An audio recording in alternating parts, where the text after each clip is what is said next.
track and find a way to navigate difficulties that come your way, whilst also enjoying all the beautiful things that family and friends and your job offers you. Just find a way to tap into the sense of fulfillment, and I can assure you, you have fulfilled something. You might say it's insignificant, you might think it's infinitesimal to the very grand goals that you had for yourself before you got to the middle of the year, but it's okay. The fact that you're here, you're still willing to push, you're still willing to try with the limited resources that you have, you're still willing to enjoy the little pleasures of life. We congratulate you. So again, happy end of the month, I guess, if there's anything like that. But good morning to you. Welcome to Mainland 98.3 FM, the sound of Lagos. My name is Sage Babalola. Trends in the papers is what is happening this very moment, Monday through to Friday from 7:40 to 8:30 a.m. We look through our dailies, the Punch, the Guardian, the Vanguard newspaper.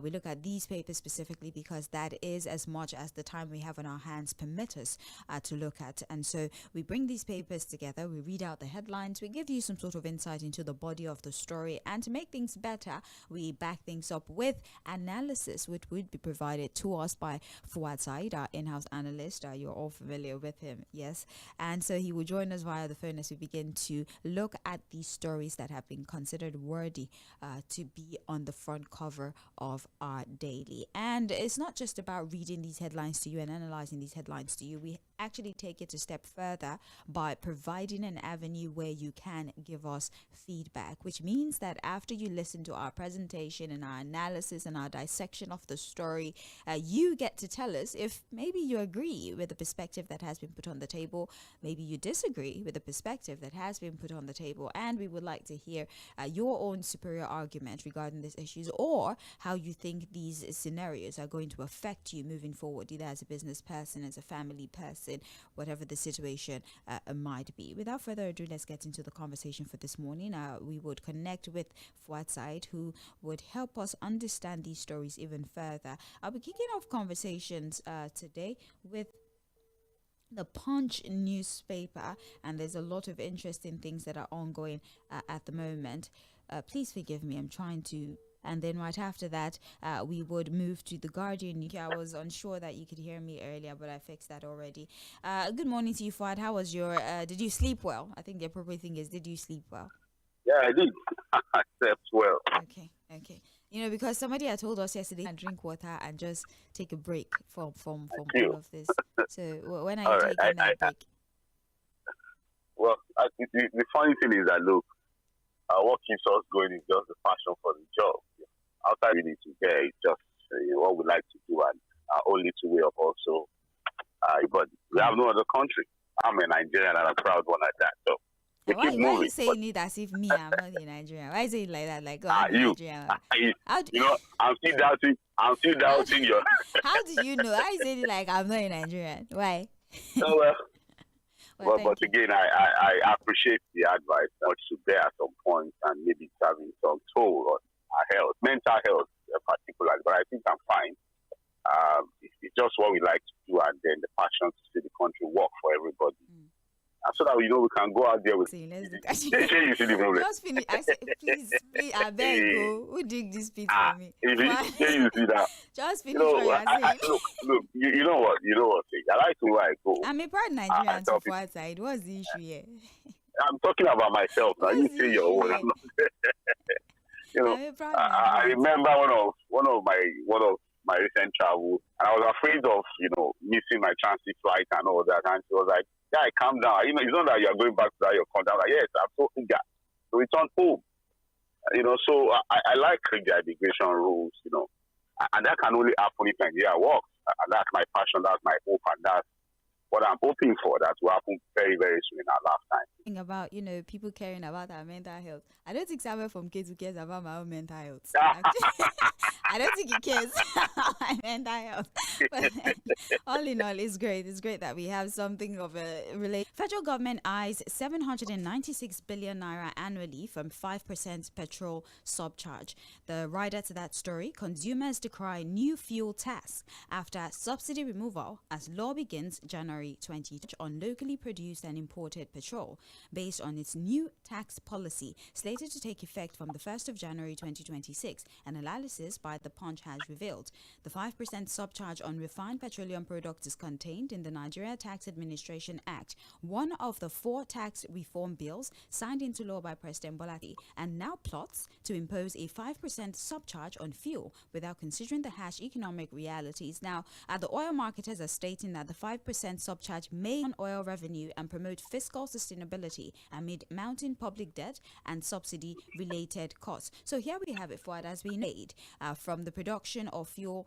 It's, of course, derivatives and also those that are imported into the country, 5%. So the marketers are doing something of an early warning that subsidy has been removed, as you know. So we have to chest some of these financial responsibilities. And now that the price of the product moving forward, and consumers are already anticipating this particular thing that has been a better way to handle this. Well, what better way?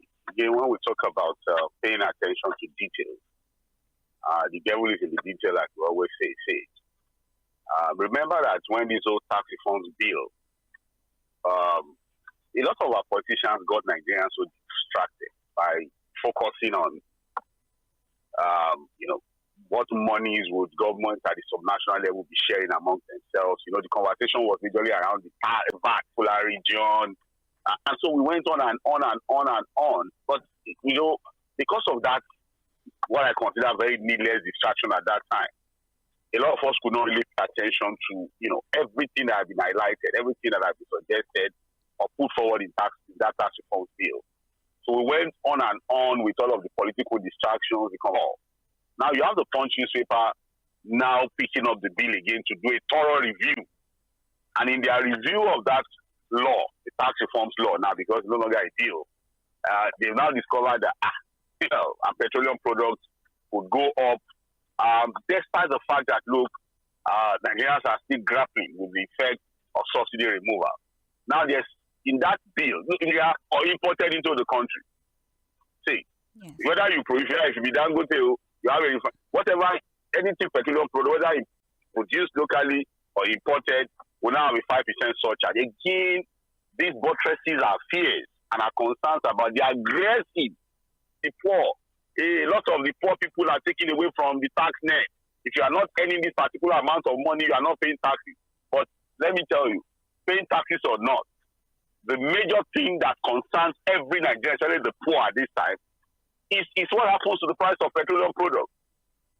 And you've seen how it's been really open that promise of ᴏᴏ will happen. Now, a review of that law is showing that, again, a 5% surcharge on petroleum products will be coming. I think, it was supposed to be a 6-month period for it to become operational. So what it means is that by January 20th, again. And what does that mean? See, a simple explanation is that Nigerians would have to pay more and then grow more, suffer more, and find a way to cope again with prices going up when it comes to petroleum products. So sad to ask me. Again, where are we going with all of this aggressive revenue? Yes. Are you with me? I'm with you. And that was a particular report that the U.S. Embassy in Nigeria also shared on their subnational level. And what they were saying, what the report was saying, is that, look, this is a period where the government has come up with policies that have made more Nigerians poor. And the government keeps telling the people, tighten your belt. And in that report, governors, particularly at subnational level, are busy wasting money on renovating buildings, and they cited the example of the governor of Oyombé that's also planning to use billions of naira to renovate their government building. An international conference center renovated with 39 billion. So for everything that this government does, even though there's always the pretense that, it's about the poor, what do they use it to do? How does it better the lives of ordinary Nigerians? More money for government. Has it necessarily translated into better living for poor Nigerians? Before dawn. And the question we are asking is that, look, let us even say we need to tighten up, raise revenues.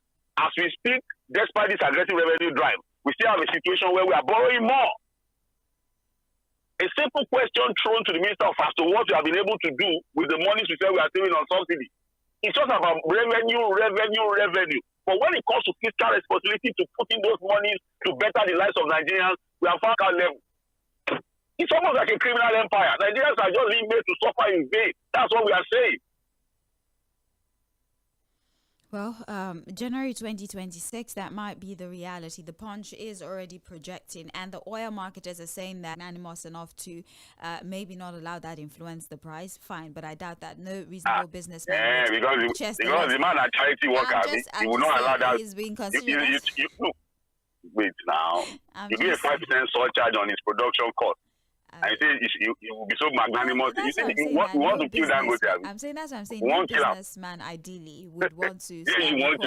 There's some sort of consultation that can happen, considerations, tax exemption, or something of the sort. I mean, there are some people that enjoy tax holidays, right? So, and Dangote operates. So this one is a law. I know. The 5% will happen. I know. Dangote, for example, operates within the free trade zone. So that's what I'm saying. Maybe there might be an avenue for consideration that, okay, fine. But you have to set a special arrangement with him because he operates in the free trade. I'm just saying that it's not like it's cast in stone yet. There should still be some sort of loophole that we can explore to...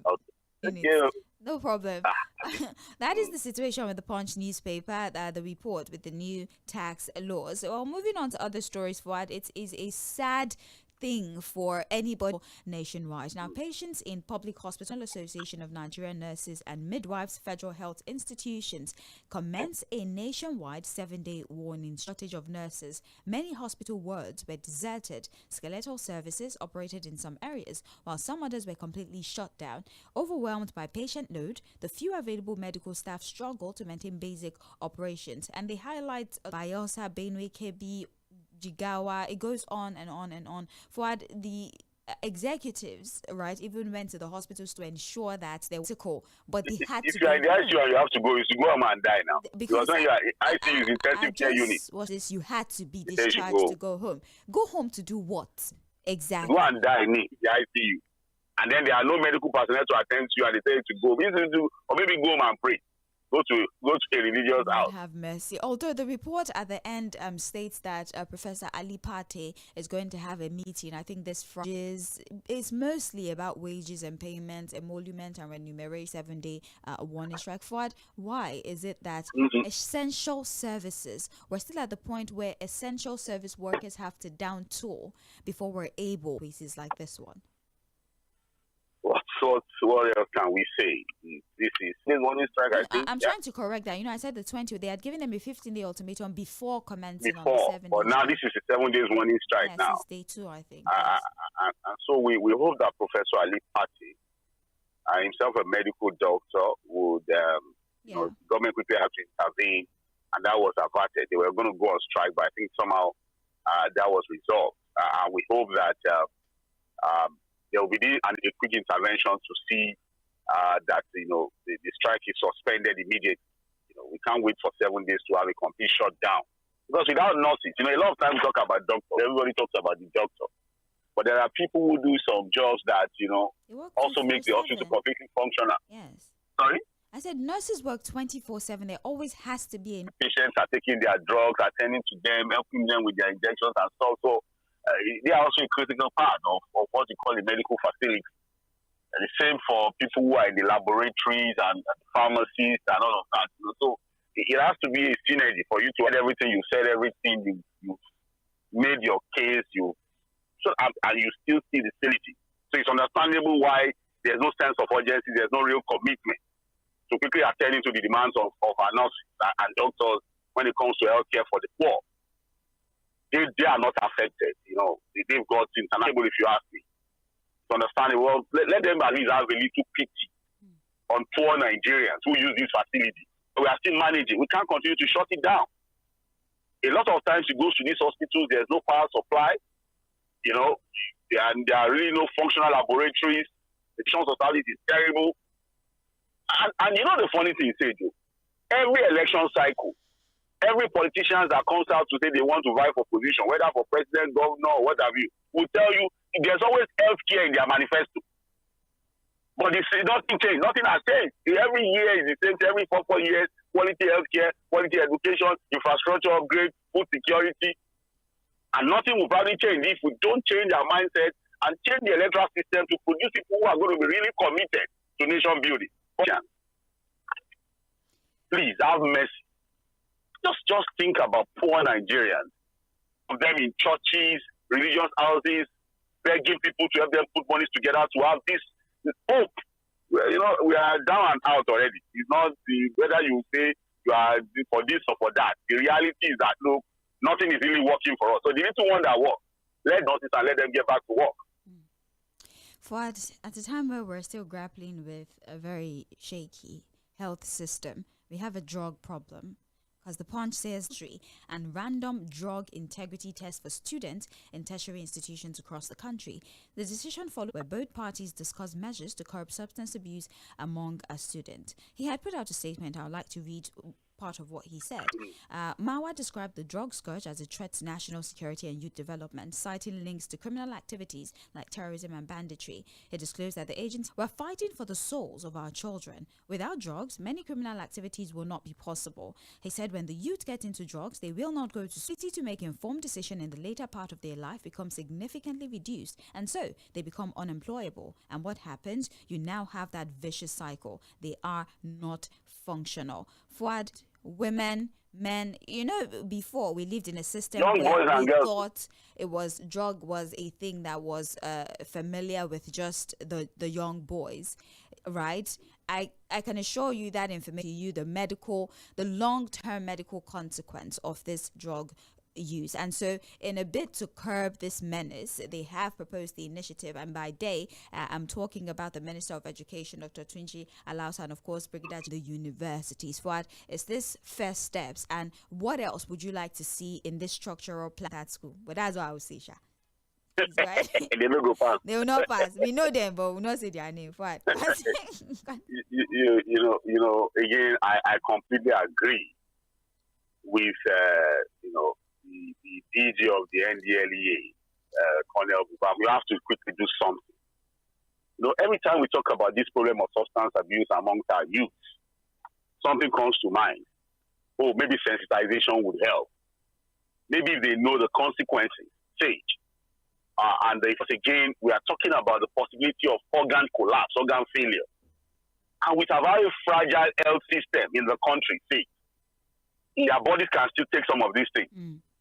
You know, it's just like you are overworking, you know, but when they get to a particular time in their life, where probably they've made all the monies in the world, they want to now begin to enjoy their labor. And at that point, with the very fragile health system that we have in the country, you know, if you check, look at even the number of calls we get on the daily basis. There are hardly any of those as are 30 and above who listen to the news, who take notes of these things, and understand the implications of some of the things we are talking about. Look at what, you know, wasting their lives away, abusing substances, they are experimenting with all manner of things. Social media is not also helping. Right. See, social media, they mentioned it, but we know them. The bad influences that we have on social media, pushing these our young ones to continue to see these things as not being a problem. Now, Igbo is nothing. It's just like normal. You know, that Indian hemp, I said, when we were growing up, the only thing is that you even hear that people smoke hemp. You can't even You're never not cool, you're not cool. You're not one of the cool. Yeah, you don't know as you think they go. Yeah. And they have different types of different things. There was one I saw one day, and they were blowing balloon like this. And somebody said, I only on my day want to be balloon. Don't be balloon. Something there inside. It's helium. You know the name. And I was told, they say, that thing, is that thing we used to know in secondary school. During the days, make them happy. You eat good food, you are very happy. This ones now, they blow balloon, put something in it. They say it makes them happy. To even eat cake, ordinary cake now, if you see a young person out there now eating cake, check before you collect the cake and eat. It's on a very serious note now.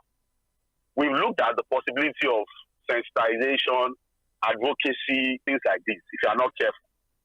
The only thing you have to do is to make sure that they have no access to it. And I'll give you a very good example. The Federal Ministry of Health warns that smoking is dangerous to health. If you remember, that was the first message there. And it became smoke is alive. And then when they saw that despite that message, see, the Federal Ministry of Health warns that smoking is dangerous to health. Warns that the Federal Ministry of Health that smoking is dangerous to health. So they now felt that, look, let them make the message stronger. Maybe the fear will come into their minds again. Maybe they now change it. Say, smokers are liable to die young. If you smoke, you die young. You know that when the research was conducted, more people started smoking. Yes. So, have you not noticed that what they have now done is to ban the advert? In fact, in some countries, you can't even smoke. And if you must smoke, it has to be in your private corner. You can't do it in the public space. The reason that, look, once they catch you that you are on drugs, they said it comes to their health. And with substance abuse comes some manner of other crimes too. Yes. Yes. Gender-based violence, that we can do this. And I hope that all universities, both private and public, will key into it. Let's have this random drug test before they come in while they are in school, and even while they are living. If they see that you are a drug, they should not give you your certificate. I agree, actually. And to go for therapy. I agree. Because to and see rehabilitation. Before you But now, yes, it's not. I've gotten to that level. It's something that they're using. Some even use Class A drugs, which are basically medication they give you at the hospital, right? But then they use cough syrups, opioids that are normally prescribed for pain. Medication that is prescribed after you have surgery and you're in pain. People turn this exactly to get a fix and then moment. And so, of course, you would commit crime because you don't understand the consequences in that very moment, which is it's a problem. It's a problem. Well, this is trends in the papers on Mainland 98.3 after politics. The Punch: ADC clears Obi El-Rufai to remain in Labour Party SDP. The newly formed African Democratic Congress has clarified that Labour Party presidential platforms ahead of the 2027 polls. The interim National Publicity Secretary of the ADC, Bolaji Abdullahi, confirmed the development in an exclusive phone interview with the Punch on Martin Obi and other influential politicians. But this particular clarification came after, of course, the activity, and that you either are for the ADC or you're not for the ADC. Remember, he's the interim national chairman of the ADC, David Mark, at this moment. So you're either with us or you're not with us. But coalition participate in the coalition without necessarily defecting from their own party. That has been clarified. So, Fuad, here we have it. Yes, these conflict of interest, if they do not take a decisive action at this time. And for Nasir El-Rufai, I thought he was banned from the SDP for another 30 years. He was banned for 30 years. Fuad, your thoughts are not banned for life. Just go. But I don't know the game. The ADC, this new coalition party, has a lot of work to do, and I think they know. What I think they are doing is to just buy movement of Mr. Peter Obi to the ADC. Atiku 100% commitment is resigned his position from the PDP and has joined the ADC fully. Rauf Aregbesola, if the ADC say they gave him waiver to still remain in the SDP to do what? Because the party that have banned him for 30 years. I think the major conversation, because the El-Rufai conversation for me on this matter is just a deflection. It is the Peter Obi thing. The current national chairman of the party, I put out a statement yesterday to say, look, all the Sekushaya people, you better choose between us and where you are. You don't know Sekushaya. You are here, you are here. So, and I understand the frustration that can come when you saw people who came together with you to say they are planning to go back to the PDP. Whether it is true or not, it's going to get people like David Mark concerned. Yeah, we agreed to do this thing. And then suddenly, they ask you, Mr. Peter B, you say you are still in the Labour Party, but you are part of a coalition. Fuad, I'm very sorry. Since you're talking about it, because the Vanguard is also reporting that a two-time member of the People's Democratic Party's Presidential Campaign Council, Abdul-Jabbar Rufai, revealed that the party is in active talk with Peter Obi to bring him back ahead of the election. So this is two people. Yesterday, during media politics, Mr. Peter Obi would need to first speak to God. He needs to go and go spiritual at this stage. Whether anybody likes it or not, even his spokesperson who is saying, oh, Mr. Peter Obi should not be, the former governor of Borno said that he was trying to go to the PDP. His spokesperson is saying that, look, he has not debunked anything, he has not issued any statement that whether going to the PDP, Labour Party. The fact is that, look, nobody knows what Mr. Peter Obi wants to do ahead of the 2027 election. In fact, like I told you yesterday on Media Politics, this will be the biggest challenge in his political career. Is the twin it alone.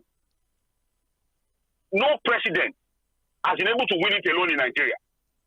The President Muhammadu Buhari, who had a standing 12 million votes, had to come up with an arrangement to be able to win. Even the President Bola Ahmed Tinubu did not win it alone. He needed to work with other people, reach out to people in the north, in the south, in the southeast, southwest. So, and with Mr. Peter Obi's need to do a lot of job, when I say job now, a lot of work to convince northern voters to trust him and vote for him, he needs other parts of the country to work with him. He cannot do it alone. Because I've seen people say he cannot, if he does it alone, he will just the same thing that happened in 2023 will happen. It's as simple as that. The Labour Party will just be a spoiler, a special purpose vehicle to wither down the votes of the opposition. It's probably going to be an extension of the APC, to weaken the opposition. That's what the Labour Party will be useful for. Also the PDP, go to anywhere. But what Mr. Peter Obi will do, his decision will be a major deciding factor for what will happen in 2020. Go down on his knees and pray and seek the counsel of God to guide him around. At the moment, he's trying so hard to please the obedience and things like that. When your support basic suddenly becomes a liability, a body. And when I say a body, not because it's negative now, but he needs to begin to look at what they are thinking. Yeah. What do they want him to do? He as a politician, a tolerable politician, may be seeing something that his supporters are not seeing. Yes. And because they are just followers and believers. He is a politician. He's also doing it. And he has to take a decision and carry everybody along. Because, even callers here had said that if he goes and deputizes, they're not going to support him. And I'm sure he hears these things through the grapevine. He can hear. The question to those supporters who are saying that is that can Peter Obi win it alone? And when we say win it alone, it's not for him to go and bring somebody like that Baba Ahmed as running mate, who has no political value in the north. Well, we actually have to move very quickly. Yes, there's also this news here. There's the Labour Party faction are clashing over rumoured attempts to overthrow President Tinubu's government. The fresh cracks have erupted within the Labour Party with a controversial petition alleging that top leaders of the party, including Peter Obi, are plotting to overthrow President Bola Tinubu's administration. The factional National Publicity Secretary, Abayomi Arabambi, petition were planning to stage a coup through a nationwide 1 million man march. Arabambi also alleged that the planned demonstration was a ruse to forcibly claim the party's former national secretariat in Utako, Abuja, currently occupied by the Julius Abure-led faction. Just desperate frame-up aimed at blackmailing and destabilizing the opposition. Fuad. It's just nonsensical. That petition is completely nonsensical. The issue is that, look, the Abure faction are afraid that these Nenadi Usman people could come and evict them and eject them from the secretariat, and that they are planning to take over the secretariat. Recently, Julius Abure visited some weekend, but people will be wondering what he had gone to do. This story gives you some more information as to what could be the reason for the visit. Because again, as it stands, there are two factions are fighting to control the Labour Party. Julius Abure on one side, the Netherlands Usman guys, Peter Obi, Governor Alex Oti and the other guys, even Joe Ajero, all on one side. But the Julius Abure guys are still controlling the secretariat, and the information is that these other guys are coming to eject them forcefully. And so even the Labour Party secretariat. How does one relate to the other one now? If this is not just nonsensical, to say the least. The real thing is that you are afraid that they will come after you and they might come and take the secretariat away from you. But the next thing you have to do is to put a petition to say that they are planning a coup. How? But again, it's just dirty politics, dirty politics that we're seeing. Unfortunately, from a Labour Party that a lot of people had hoped was going to be a very good alternative to the other party. See what they become. See what that party has become. The day Peter Obi officially is that party, that's the end of that party. Quote me anywhere. You seem quite confident. Well, okay. Again, the politics is like football. Anything can happen. For NNPC suspends sale of refinery, export 400,000 of refined products. We have Nigeria has exported a total of 428.9 thousand metric tons of refined petroleum products. And I'm trying to skip through the part where we are now suspending the thought of the sale of the Port Harcourt refinery refinery. Remember, we had gotten information that with regards to fixing what is wrong with the oil sector, the sale of the refineries is on the table, but as it stands, value erosion, and it's not being considered at the moment. He acknowledged the challenges and roadmap for completing the refinery projects, but for Bayo Julari, the NNPC head, has now... They don't want to sell. No. They should first tell us what we did with over $21 billion in rehabilitation of this refinery. We need accountability. Because whether they sell today or they don't sell, we don't even know what the value refinery. Do we even know what it... When they started this, they are deceived. And it's not to Julari now because it's just coming. We are just hoping that he's not going to throw the part of his predecessor of lying. I think the EFCC doing a very thorough job. As to checking and dragging people, today we will sell. Tomorrow we may not sell. Because where are we going really with this refinery? And we will get nowhere until we do the right thing by dragging out people who say. I'm just going to say that we have to decide what to do with it. We'll be back in 10 minutes. Thanks for having me.